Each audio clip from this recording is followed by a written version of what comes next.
Et bonjour à tous et à toutes, j'espère que vous allez bien, moi ça va super puisqu'aujourd'hui on se retrouve pour parler de Slam Dunk.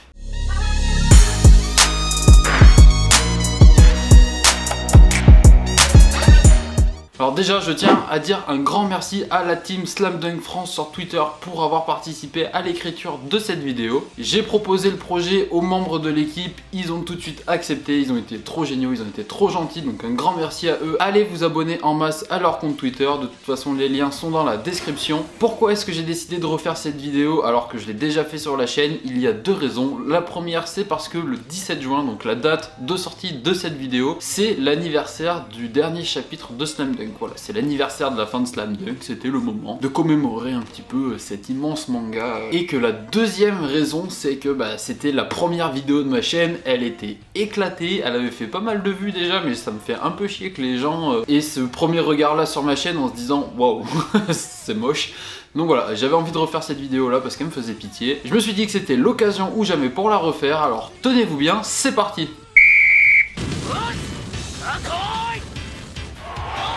Sorti initialement au Japon entre 1990 et 1996, c'est arrivé en France en 1999 sous les couleurs de Kana, ça s'est terminé en 2004. Depuis le 1er mars 2019, il y a une nouvelle édition qui est disponible en France, c'est la Star Edition, toujours chez Kana. C'est marrant puisque le tome 1 de la première édition avait été aussi publié un 1er mars, donc voilà, c'était le Contron, tout pile 20 ans après, ils ont sorti le tome 1 de la réédition. C'est scénarisé et dessiné par l'immense Takehiko Inoue, dont je ferai une vidéo un petit peu plus tard, et c'est bien sûr un shonen de sport. Pour planter le décor un petit peu, hein, c'était important de le dire, on passe tout de suite à l'histoire.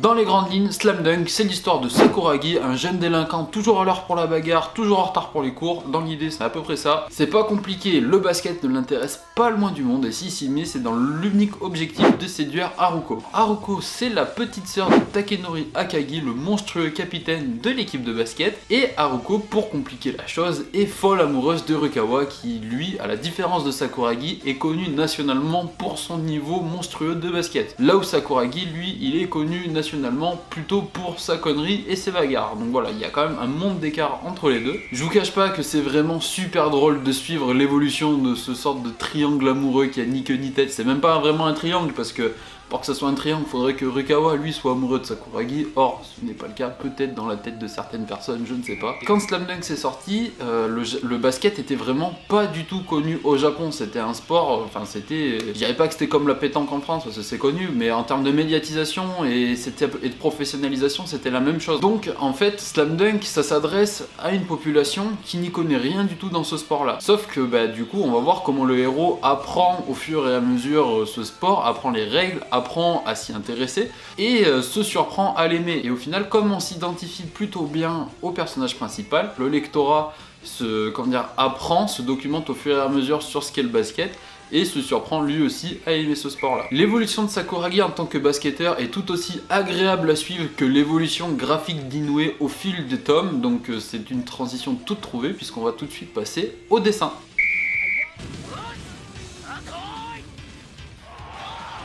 Donc on va pas se mentir, au début de Slam Dunk, la plume d'Inoue était quand même bien moins affûtée qu'à la fin. Je dirais pas que c'est moche parce que j'ai beaucoup trop de respect pour l'auteur, mais quand même il y a un monde d'écart entre la fin et le début. On va dire qu'à la base c'était un style plutôt contemporain des années 1990 en termes de manga, comme vous pouvez le voir avec cette image là, ou encore cette image là. Même les plus férus de Furio par exemple pouvaient complètement s'y retrouver, et comme c'était un genre de manga qui était plutôt populaire à l'époque, eh bien, je trouve que Inoue a vraiment su bien ramener tout le public à lui pour faire de Slam Dunk un chef-d'œuvre. Mais au début, voilà, on dirait un petit peu du Young GTO dans l'idée. Mais cependant, par la suite, Inoue va atteindre des niveaux de dessin tout simplement beaucoup trop hauts pour la concurrence, hein. Avec un sens du détail incroyable, des planches proches de la perfection, aussi bien en termes de perspective que de transmission des émotions. Des planches qui se suffisent à elles-mêmes en fait, qui apportent un rythme de fou quand Inoue le souhaite. Le dessin, il vous permet de vous faire vivre les matchs comme si vous y étiez, alors ne vous étonnez même pas si vous suivez en lisant Slam Dunk, c'est normal. Donc tenez, là pour la fin, je vous mets un petit florilège d'avant-après du dessin d'Inoue pour vous montrer à quel point il a évolué quand même. Ces planches sont très souvent inspirées de ce qui a pu se passer véritablement en NBA, mais ça on en reparlera un petit peu après.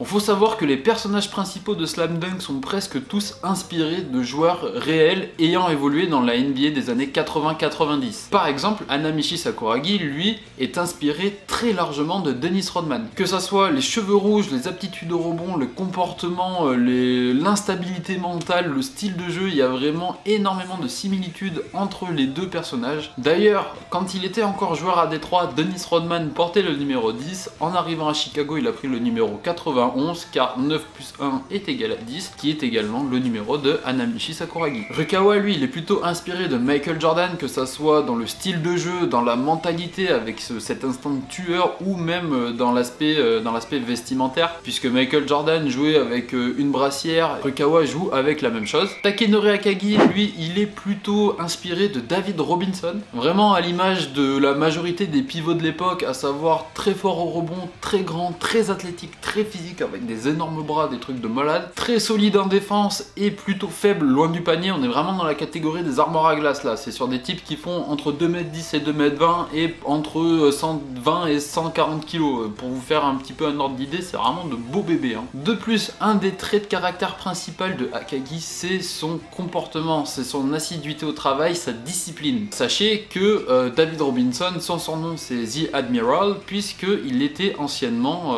il faisait anciennement partie de l'armée en fait. Donc voilà, c'est en cela que les deux joueurs se ressemblent énormément. Ensuite, Ryota Miyagi, lui, c'est plutôt du style de Kevin Johnson, donc anciennement joueur des Suns. Ce sont tous les deux de petits meneurs très véloces et très explosifs, et d'ailleurs tous les deux portent le numéro 7. On va s'arrêter là, la liste est vraiment très longue, l'objectif c'est pas de faire une vidéo là-dessus, ça peut se faire plus tard, mais ce n'est pas l'objectif de cette vidéo, donc on va tout de suite passer à la partie suivante.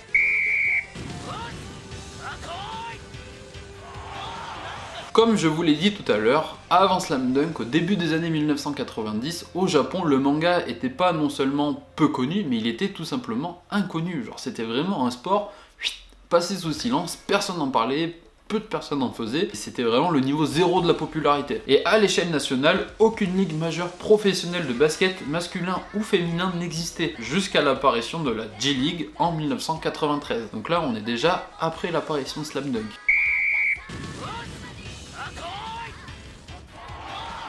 Comme énoncé précédemment, le basket était très peu pratiqué au Japon, et c'est qu'après 96, donc après la fin de la publication de Slam Dunk, que la pratique du basket au Japon a connu son plus gros boom. De nombreux adolescents se mettent à pratiquer ce sport qu'ils ne connaissaient pas du tout avant d'avoir lu Slam Dunk. C'est le cas notamment de Rui Hachimura, un jeune joueur africano-japonais qui a été sélectionné par les Washington Wizards en 9ème position de la dernière draft. Il y avait déjà un Watanabe en NBA, mais je sais pas si lui a commencé le basket grâce à Slam Dunk, j'en ai jamais entendu parler en tout cas, donc on va dire que Rui Hachimura est le premier enfant de Slam Dunk, on va dire, et vraiment le premier joueur à être arrivé en NBA parce qu'il a commencé le basket par ce biais-là, par ce manga. L'impact du manga fut tel que Inoue reçut en 2010 une mention de l'association du basket japonais pour ses services rendus au sport. Franchement, si ça c'est pas la consécration ultime, je sais pas ce que c'est. Slam Dunk a aussi joué un rôle important dans la socialisation du Japon dans le monde, puisque en 2006, grâce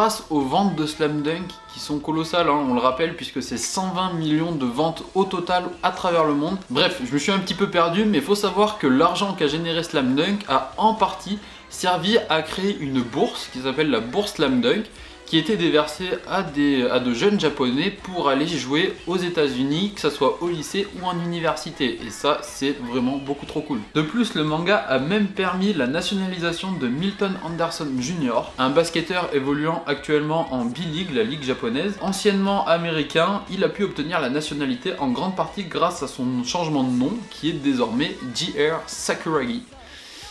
Le mec s'est pas fait chier.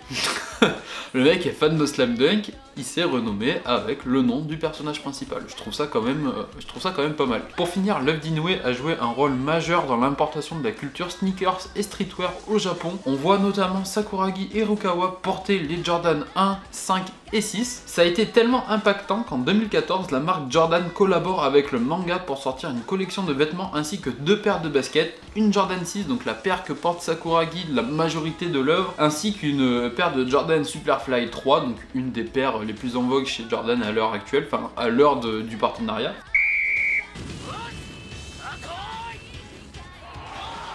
Le contexte d'écriture de Slam Dunk. Alors, ça a été écrit au début des années 1990 où le basket était vraiment peu connu au Japon, mais sachez que c'était également peu connu à l'international. En vérité, la NBA avait vraiment pas l'essor qu'on lui connaît maintenant. Le boom mondial pour le basket, ça a vraiment été l'été 92 avec les JO de Barcelone et la création de ce que l'on appelle la Dream Team, avec en tête d'affiche Michael Jordan, Magic Johnson, Larry Bird, enfin voilà, 3 légendes de la NBA. Enfin, de toute façon, il n'y a que des légendes de la NBA dans cette équipe-là, c'est vraiment un truc de ouf. Inoue s'est beaucoup inspiré de la NBA pour créer Slam Dunk, lui qui en était fan. Cela va des planches avec certaines fois juste en fait il a pris une image, une photo de la NBA et l'a retransmise en manga en faisant la même pose, voilà, en faisant la même ambiance et tout. Vous pouvez voir différents exemples qui s'affichent actuellement à l'écran. Mais Slam Dunk, en plus des personnages, c'est aussi beaucoup inspiré de la NBA pour les maillots. Par exemple, l'équipe de Shohoku, le maillot c'est clairement celui des Bulls.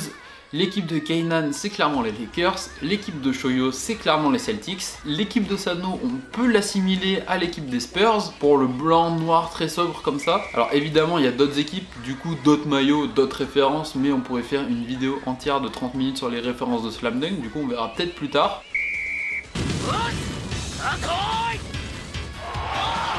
Pour ma part, Slam Dunk a vraiment une saveur toute particulière, hein. Ceux qui me suivent depuis longtemps maintenant le savent. C'est mon manga préféré, c'est le manga qui m'a fait commencer le manga, c'est le manga qui m'a fait commencer le basket, c'est le manga qui m'a fait prendre conscience du pouvoir des mangas, du pouvoir de persuasion, de comment un manga peut influencer ta vie, ce genre de choses. Toute la passion actuelle que j'essaye de vous transmettre au travers de cette chaîne, c'est vraiment grâce à Slam Dunk que je l'ai. Je peux pas vous donner un avis 100% objectif sur ce manga là, c'est trop dur, je l'aime beaucoup trop pour ça. Malheureusement, la version animée de Slam Dunk est éclatée au sol, hein, vraiment elle a très mal vieilli. Si j'ai fait cette vidéo et si cette vidéo sort le 17 juin, c'est aussi parce que l'équipe Slam Dunk France a pour projet de mettre Slam Dunk en TT pour essayer d'avoir enfin un remake de la série, un remake animé de la série. Donc s'il vous plaît, jouez le jeu à fond, partagez Slam Dunk à fond. Je vous dis à très vite pour une prochaine vidéo, prenez soin de vous, ciao ciao.